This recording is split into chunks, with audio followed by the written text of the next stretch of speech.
What's up, painters? Welcome back to Bellemar's Miniatures. This week we're back to the Old World Dwarfs, and today that is a Runelord. So let's get him ready to hit the table. Before we get into it, I do want to apologise for my voice. Nurgle caught up to me and I'm sick at the moment, so it's not great. But hopefully that won't detract from your enjoyment of the video. As normal for my dwarfs, I'm starting from a purple base. I sprayed him with grey Seer from a rattle can, then airbrushed him with Vampiric Purple Express paint from Vallejo. I noticed that somehow when I was building him, I missed attaching one of his shoulder pads. Of course, I'd cleaned his sprue and it was now somewhere in my dwarf bits box. So I had to tick through that until I managed to find it. Once I found it, I cleaned it up, hit it with grey Seer, but I didn't want to have to set my airbrush back up, so I just brushed on 2 coats of Vampiric Purple to get it close to the rest of the model, then glued it on.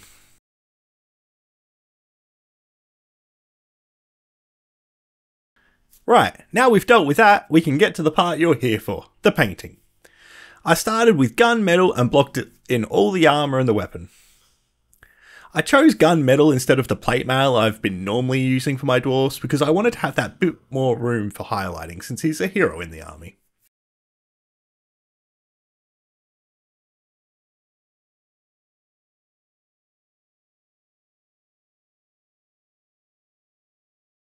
Now I knew I wanted to do the cloak blue, but wanted to get some red in on the model too.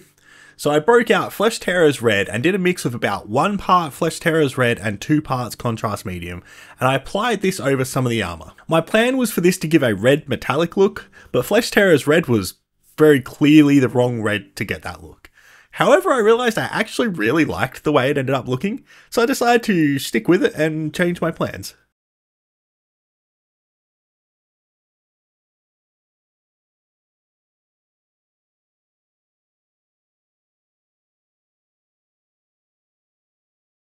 Then it was onto the flesh. I used tanned flesh to block it all in.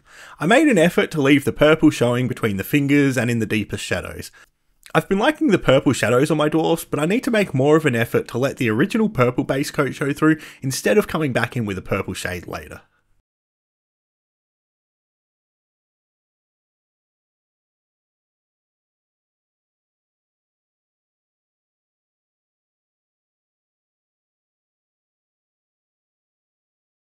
Next, I blocked in the coat with Dark Sky. At first I tried leaving the purple in the shadows, but the purple isn't dark enough to be a shadow for the Dark Sky, so I'll be playing around with that a bit later to see if I can bring the purple back to the shadows on the cloak.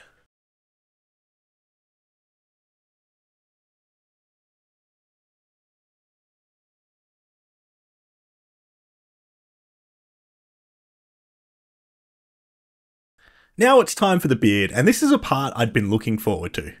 I've been wanting to use the purple base coat as a shadow for the beards on the rest of my dwarf models, but I felt like it would just add too much time when I'm batch painting 10 or 20 models at a time. But that's not a problem when I'm working on a single hero. I want to give him a white beard. He's an old, experienced Runelord, so I started with uniform grey and carefully leaving the purple in the deepest recessed parts of the beard.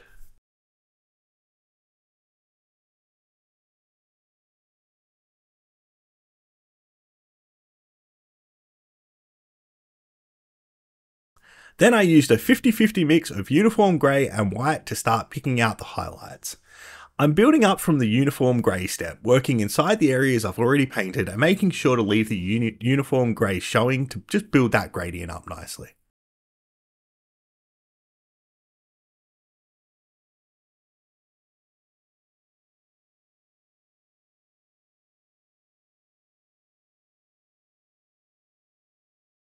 Then I went to white. This was matte white from Army Painter, but any near white will do fine. Once again, I'm repeating the previous step, just working in smaller areas and making sure to leave the previous layers showing. Now you could either stop here, do another small layer of the white, or do what I did in the next step.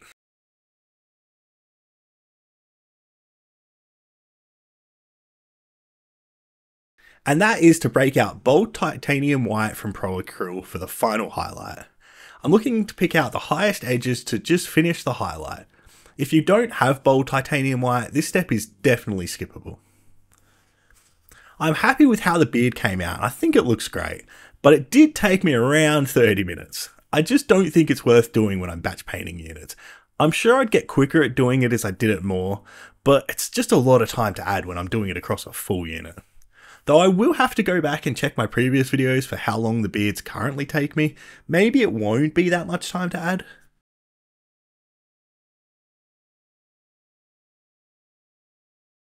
Anyway, enough talking about beards. Since the red armor idea got scratched, the next place I can bring in red is on his tome. So that's what I did next. I blocked it all in with Vampire Red. Then with Dragon Red, I picked out the top edges and ran a strip along the middle of the back and picked out the spine.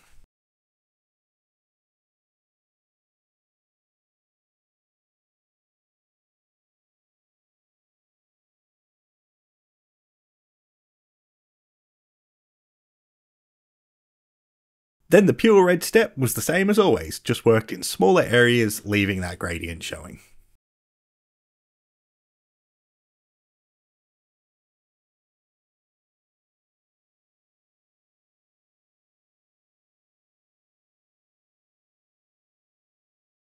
Then it's time for the grip on the staff. For this I used leather brown and tried to pick out the strips, leaving the purple in the recesses. I'm not sold on how this came out, and I think I might have just been better off blocking it all in and then hitting it with a washed down purple tone later, but it is what it is.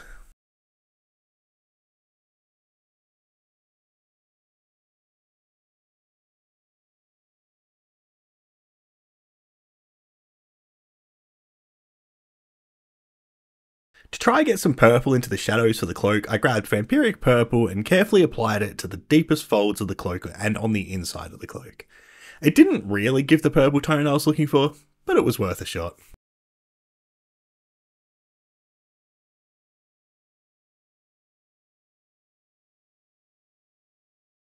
I then gave the cloak another layer of dark sky, avoiding the deepest recesses. The coverage was a little bit rough, and I just wanted to smoothen it out a bit.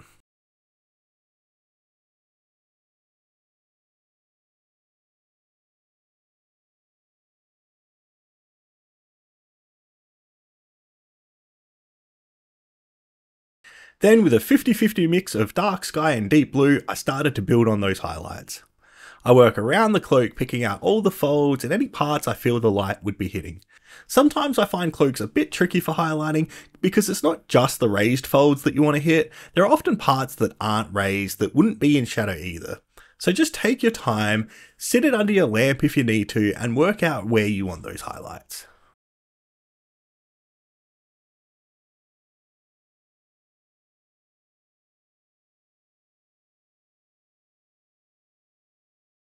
Deep blue is the next step. We're working in the same areas I picked out in the previous step, just making sure to leave that gradient showing as I work to build those highlights up.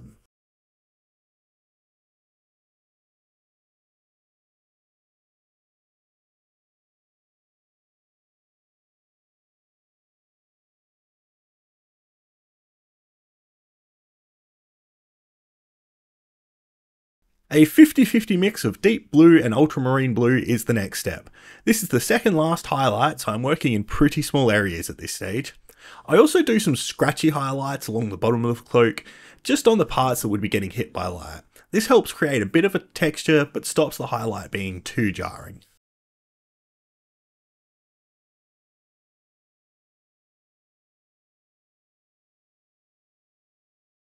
No points for guessing the final highlight colour, it's ultramarine blue. I'm using this pretty sparingly and only picking out the edges to finish up the highlights on the cloak.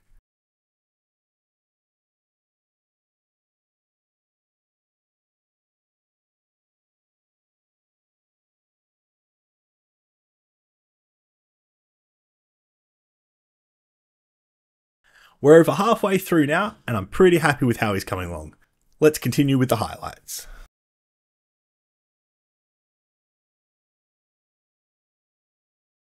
With a 50-50 mix of tanned leather and elven flesh, I picked out the highlights on the staff grip.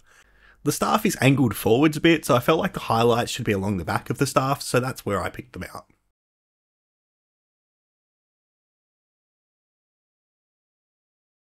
For the pages of the tome, I used skeleton bone and carefully blocked them in.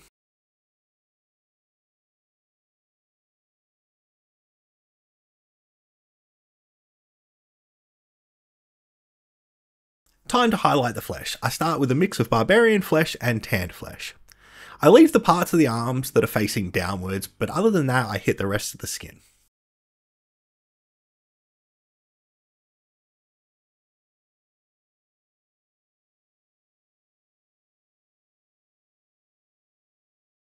Then with Barbarian Flesh, I start picking out the highlights and building them up. This is the last highlight I do on the face, except for the very tip of the nose, as most of the face would be shadowed by the helmet.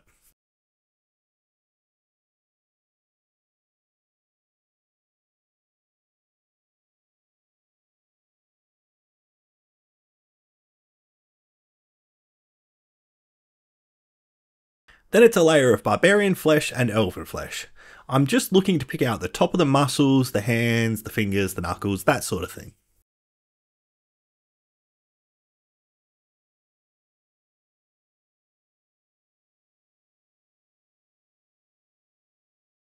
Then Elven Flesh is the final highlight, just hitting the highest parts that the light would be bouncing off.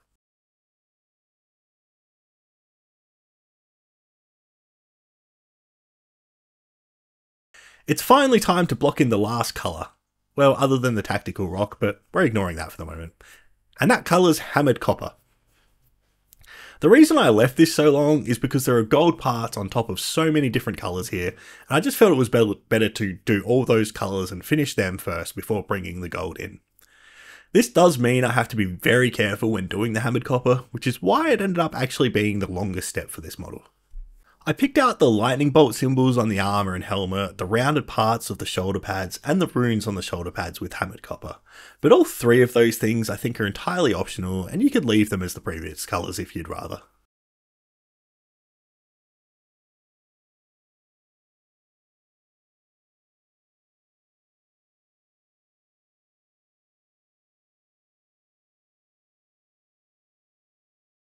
Then with purple tone, I move around the model and pick out the select spots where I either want to build up some shadows or want some better definition.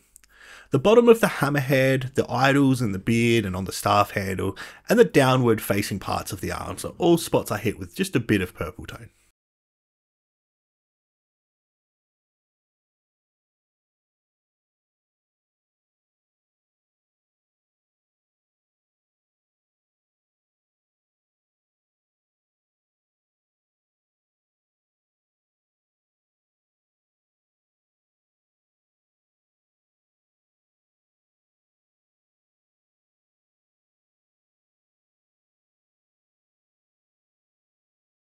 To highlight the hammered copper, I use greedy gold. This is a pretty easy step. The parts facing upwards are, for the most part, pretty obvious and easy to pick out.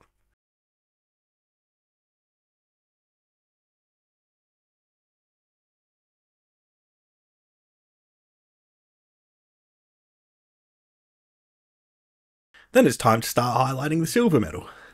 I start with plate mail and work around the model, picking out any parts facing upwards. I also edge highlight the parts that are facing downwards with this, just to build a little bit of definition.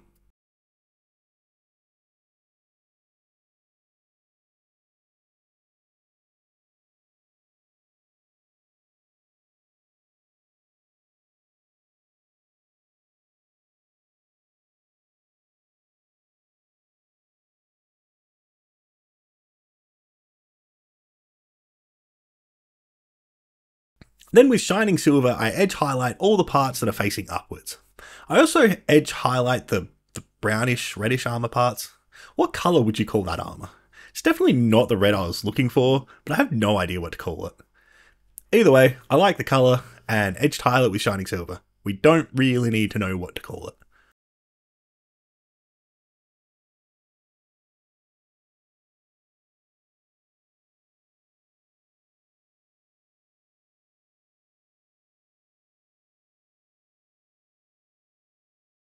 Time for the gems. There are two I found on the model. I hope I didn't miss any.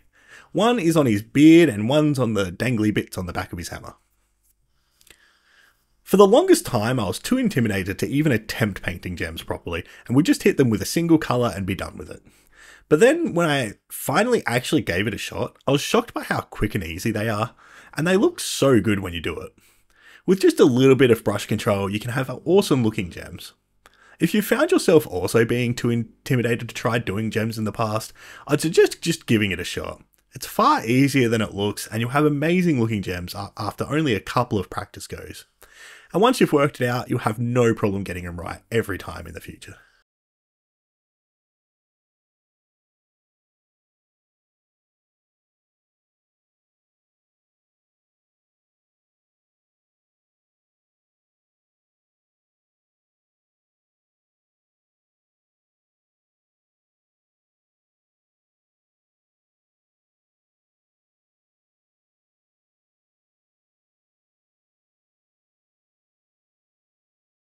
And with that, we're almost done.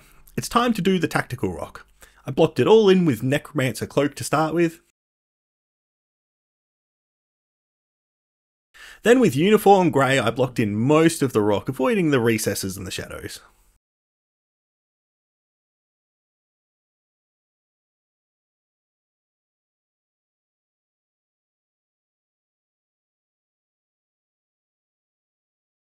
Then with Stone Golem, I did some edge highlighting and some scratchy highlighting for texture.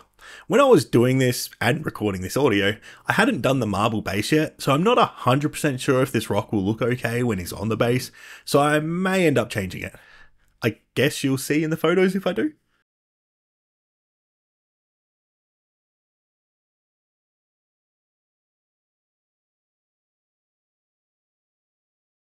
And he's finished.